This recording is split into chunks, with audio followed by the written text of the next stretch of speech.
আসসালামু আলাইকুম everyone, good morning. তো সকালে উঠে দেখি না আমার আব্বা এসেছে আজকে। তো সকালে উঠে তো আব্বা তো এসেছে, তো অনেক কিছুই নিয়ে এসেছে এঁচড় নিয়ে এসেছে, আমাদের গাছের এঁচড়।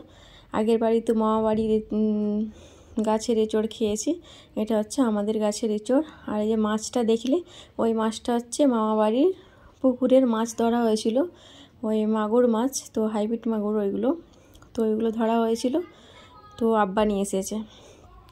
তো নিলাম, নিয়ে এখন ফ্রেশ হয়ে নিলাম। তো ফ্রেশ হয়ে তারপর ভাতটা বসিয়ে নিলাম। এখন ভাতটা বসিয়ে মাছটা যে নিয়ে এসেছে ওই মাছটাকে এখন বানাবো।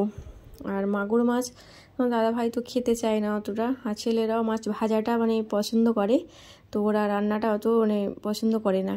তো দেখতে পাচ্ছ মুখগুলো, আমার মুখটা পুরো ফুলে গেছে। ঘুম থেকে উঠলাম, উঠে ফ্রেশ হয়ে নিয়েছি। তো এখন যাচ্ছি ছাদে, চা খেলাম, খেয়ে এখন ছাদে যাচ্ছি। ছাদে গিয়ে মাছটাকে বের করাবার পর মাছটা দেখো কত নড়ছে, চারিদিকে খেলছে মাছটা ওখানে। আর আমাদের ওই ওই গোটা জায়গাটাতে ওইরকম করছে। ছোটো ছেলে বলছে আম্মাজি মাছটা নড়ছে আম্মাজি, মানে মাছটা এখনও জ্যান্ত আছে, মানে জলে যে আনা ছিল, তো জলে রেখেছিল, এই 2-3 দিন হয়ে গেছে, কিন্তু মাছটা দেখেছো এখনও। তো মাছটাকে এখন মানে পরিষ্কার করে ভালো করে বেছে নেব মাছটা। তো আজকে মাছ রান্না করব, তো দেখা যাক আর কী রান্না করি এখন জানি না। তো মাছটা এখনও নড়ছে, মাছটাকে মারলাম কিন্তু এখনও মাছটা দেখছো নড়ছে। তো যাই হোক, পরিষ্কার করে নিই মাছটাকে। আর মাছের ভিতরে দেখছো প্রচুর ডিম আছে, মাছের ডিম, এত মাছের ডিম বেরিয়েছে মাছটার পেট থেকে। তো যাক, মাছটাকে এখন ডিমগুলোকে সব বের করিয়ে নেব। বের করিয়ে মাছের মাথাটা কিন্তু আমরা কেউ খাই না, আমার দাদা ভাইও খায় না, আর আমি তো খাই না মাথা। এই মাছের মাথা একবারেই খেতে আমার পছন্দ নেই। তো যাই হোক, মাছগুলোকে এখন বানিয়ে নেব। আর ছেলে বলছে আম্মাজি আমাকে মাছটা দাও, নিয়ে খেলবো, এই বড় সাইজের মাছের এটা তো ছেলে এখানে নিয়ে খেলছে, বলছে আম্মাজি আমাকে দিয়ে নাও, এটা আমি খেলবো। আর মাছগুলো কতটা বানানো হয়ে গেছে, এখনও বানাতে একটু বাকি আছে। তো চলো মাছটাকে ভালো করে বানিয়ে নিই। মাছটা তো ধরা যাচ্ছে না হাতে, বারবার মানে পিছলে চলে যাচ্ছে মাছটা, মানে ভয়ও লাগছে, এত পিছলাচ্ছে হাতে যদি না লেগে যায়। তো মাছটা এই সাইজের পিস করলাম, তো যা পিস আছে আমাদের দুবেলা ইনাফ হয়ে যাবে। যদিও রাত্রে খাবে না দাদাভাই, তো রাত্রে ছেলেরা বলো কেউ মাছ তরকারি রাত্রে খেতে চায় না, একবেলায় হবে। আর মাছের ডিমগুলোকে বেশ ভাজা ভাজা করে নেব। তো যাই হোক, মাছগুলোকে এখন বানিয়ে নিলাম, মাছটাকে এখন ধুয়ে নেব। আর মাছের মাথাটা দেখেছো, এই বড় সাইজের মাথা, আমার মামা বাড়ির পুকুরের মাছ বলে কথা, তাই না?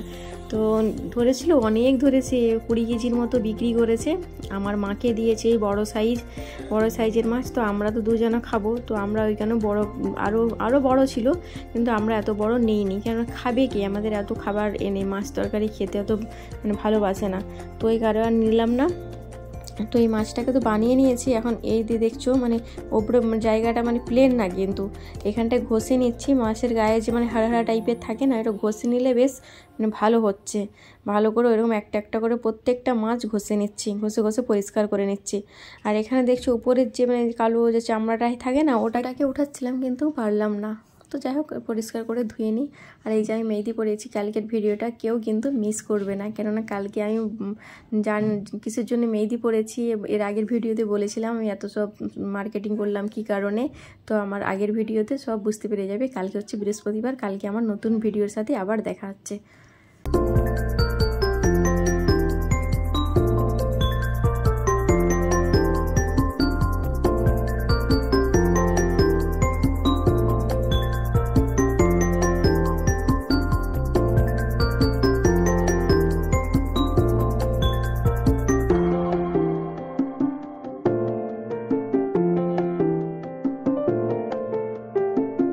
মাছগুলোকে ধুতে পরিষ্কার করতে এত সময় চলে গেল জানো তো, প্রচুরটাই মানে অনেকটাই সময় চলে গেল, কখন গেছিলাম ছাদে।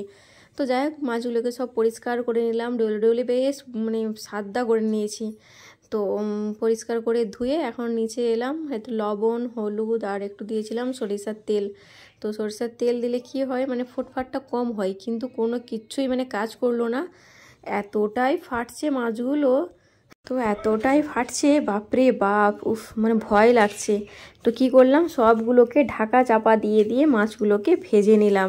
এত ফাটছে, ভয়ও লাগছে এখন, মানে গ্যাসটা এখানে বন্ধ করে দিয়েছে একবারে, কেন ভয় লাগছে প্রচুর যদি ছিটে আসে, ওই জন্য গ্যাসটাকে বন্ধ করে দিয়ে তারপরে ঢাকা দিয়ে মাছগুলোকে ভেজে নিলাম। আর ওই সাইডে দেখলে ছোলার ডাল ভিজিয়েছি ছোলার ডালটাকে। তো ছোলার ডাল রান্না করব কি দিয়ে, লাউ নিয়ে এসেছি আব্বা, লাউ ছোলার ডাল ওটা রান্না করব। মাছের যে ডিম বেরিয়েছে, মাছের ডিমটাকে ভাজা ভাজা করব, আর মাছগুলোকেও ভাজা থাকবে। তো মাছগুলোকে আর রান্না করব না। এখন পেঁয়াজ কুচিয়েছি, ওই একটা গোটা পেঁয়াজ কুচিয়েছি, ওই গোটা পেঁয়াজটাই দিয়ে দেব। আর তেল দিয়েছি, তো আর একটু তেল দিয়ে নেব। তেলটা যতটা আছে হয়ে যাবে, তো আর একটু দিলে ভালো হয়, তো এই কারণে আর একটু দিয়ে নিলাম। দিয়ে মাছের ডিমটা এটাতে ভাজা করব। দিয়ে দিলাম পেঁয়াজ, ঝিরি পেঁয়াজ বানিয়ে রেখেছিলাম ওটাকে দিলাম। আর এখন আদা রসুনের পেস্ট দিয়ে দেব।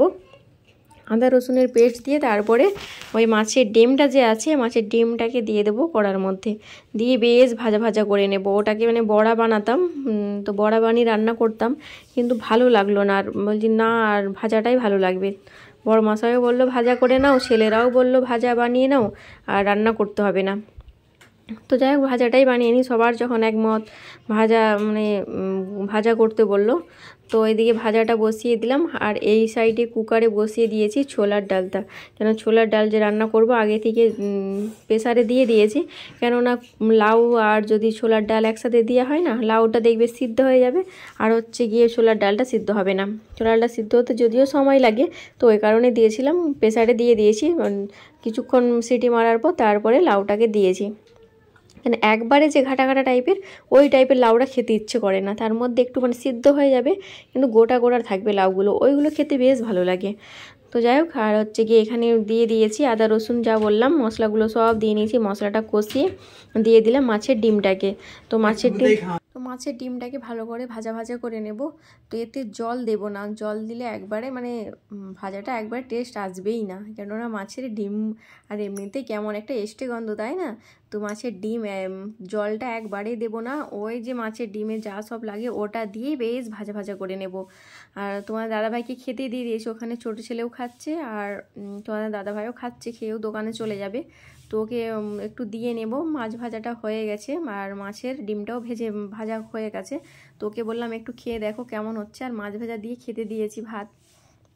আর ওই সাইডে প্রেসারে যে ডালটা সিদ্ধ হচ্ছিল, তো ডালটাতে ফোড়নে কি দিয়েছি জানো? দিয়েছি কারি পাতা দিয়েছি, আর হচ্ছে রসুন, গোটা রসুনকে থেতো করে দিয়েছি, আর তেল দিয়েছিলাম, দিয়ে ব্যাস ফোড়নে দিয়ে দিলাম ছোলার ডালটা। তো এরকম টাইপের হয়ে আসে, খেতে এত সুন্দর টেস্টি হয়েছিল। কারি পাতা দেবার পর সেন্টটা খুব সুন্দর হয়েছে। তো এইমাত্র তোমাদের দাদাভাই এসেছে দোকান থেকে, একবারে রান্নাবান্না পুরো আমার কমপ্লিট, স্নান সারলাম, কাপড়গুলো কাচলাম, তো কেচে এখন হচ্ছে ভাত খাওয়ার পালা। ছেলেরা তো খেয়ে নিয়েছে, তো তোমার দাদাভাই এইমাত্র দোকান থেকে বাড়িতে এসেছে। তো মাছগুলোকে আরেকবার ভাজা করে নেব, কেননা যখন খাবে তখন মানে ঠান্ডাটা না খেতে পারবে, ভালো লাগবে না। তো ওই কারণে আরও একটু তেল দিয়ে নিলাম, তেল দিয়ে পুরো ক্রিসপি টাইপের মুচমুচিয়া করে ভাজা করে নিলাম মাছগুলোকে। আর মাছের ডিমটাকেও যখন খাবো তখন সব গরম করব। এখন তো ভাত খাবো না, এখন বাজে ওই 3টের মতো বাজতে যায়, 3টের কাছাকাছি এইরকমই হবে। তো এখন ভাজা করলাম মাছগুলোকে, তো নিয়ে যাব এখন ওই রুমে। এই রুম প্রচুর গরম, আর আজকাল তো বুঝতেই পারছো গরম পরিমাণটা কত, প্রচুর গরম পড়েছে। তো যাই হোক মাছগুলোকে ভাজা করে নিলাম, নিয়ে এখন প্লেটের মধ্যে নিয়ে নিচ্ছি। আর ওই রুমেই ছেলেরা সবাই গেম খেলছে, বড় ছেলে আর আমি, তোমার দাদাভাই এখন খেতে বসবো। অনেকটাই লেট হয়ে গেছে, তো ভাত নিয়ে যাচ্ছি এখন ওই রুমে। তো দেখলেই দেখো মানে 3টা বাজতে 10 মিনিট না 5 মিনিট বাকি এইরকমই হলো। তো যাই হোক, আর এখানে আমগুলো নিয়ে বসে গেছে। আমগুলোর টেস্ট এত সুন্দর, এই আমগুলো খুব মিষ্টি, প্রচুর মিষ্টি। তো আর নিয়ে এসেছি তোমার দাদাভাই লিচু নিয়ে এসেছি, লিচুগুলো এত সুন্দর লাগছে। তো বলি ঘরে যে ভিডিও বানাচ্ছি এত সুন্দর লাগছে লিচুগুলোকে, যখন গাছে ঝুলে তখন না দেখতে আরও কত সুন্দর লাগে, মানে খুব সুন্দর লাগে যখন গাছে থাকি, বলো তাই না? তো গাছে তো মানে মোবাইল থেকে দেখি, সামনে থেকে তো অরিজিনাল দেখতে পাই না, যেহেতু এইখানে নেই এইসব গাছ, হয় নেই কি আছে কিন্তু আমাদের নেই। তো যাই হোক, আর ওই লিচুগুলো খুব মিষ্টি ছিল, কিন্তু একটাও পোকা নেই। আর এখন লিচুর দামটাও একটু কমেছে। আর নিয়ে এসেছে, তো ওই আমগুলো দেখলে, ওই আমগুলো গাছের আম, আর এগুলো হচ্ছে কেনা আম। তো আমগুলোও মিষ্টি ছিল, কিন্তু আজকে আর ওই আম খাবো না, রেখে দিলাম, ওই আমগুলোই খাবো। তো এখন হচ্ছে ওই 7:30টার মতো। তো দাদাভাইকে বললাম ফুচকা নিয়ে এসো তো গো, তো ফুচকা নিয়ে এসেছে। ফুচকাগুলো খেতে হেভি টেস্টি। তো যাই হোক বন্ধুরা, এখানেই আমি বিদায় নিচ্ছি, ফিরে আসছি নতুন একটা দিন নতুন একটা ব্লগের সাথে। তো বন্ধুরা, কালকের ভিডিও কিন্তু কেউ মিস করো না। কালকের ভিডিওটা আমার দেখে নিয়ে আমাকে কালকে কিন্তু কমেন্ট করতেও ভুলো না, আমাকে কিন্তু কমেন্ট করবে, তাই না? তো আমি কি কারণে সব কেনাকাটা করছিলাম ওটাই কালকে বলে দেবো তোমাদেরকে, আর তোমাদের ভিডিওতে দেখতেও পাবে তোমরা সবাই। তো ঠিক আছে বন্ধুরা, কালকের ভিডিও কিন্তু মিস করো না, ভিডিওটিকে দেখবে আমার, আর হচ্ছে গিয়ে আমাকে কমেন্ট করে জানিও। খুদা হাফেজ, গুড নাইট, বাই বাই।